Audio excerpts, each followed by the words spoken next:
অজু করার সময় অজুর পানি যখন মুখে লাগাবেন একটি দোয়া পড়বেন, আপনার চেহারা নূরের মতো উজ্জ্বল হয়ে যাবে ইনশাআল্লাহ। আপনার চেহারা নূরের মতো উজ্জ্বল হয়ে যাবে।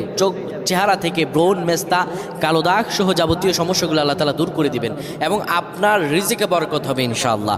আপনার দোয়াগুলো কবুল হয়ে যাবে। অনেকের চেহারা সুন্দর কিন্তু তাকাতে ইচ্ছে করে না, মনে হয় চেহারায় নুন নাই, কিন্তু অনেকের চেহারাই কালো কিন্তু দেখতেও ভালো লাগে। যেমন এই যে বেলাল হাবশি, চেহারা দিকে তাকালেই শান্তির সুবাতাস বয়ে আসতো। সাহাবীরা যার চেহারা দেখে অনেক প্রশংসিত করিয়েছিল এবং যার কলব স্বচ্ছ ছিল।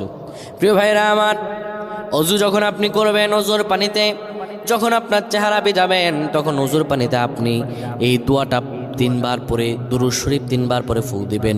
দোয়াটি হলো আল্লাহু নূরুস সামাওয়াতি ওয়াল আরদ, আল্লাহু নূরুস সামাওয়াতি ওয়াল আরদ।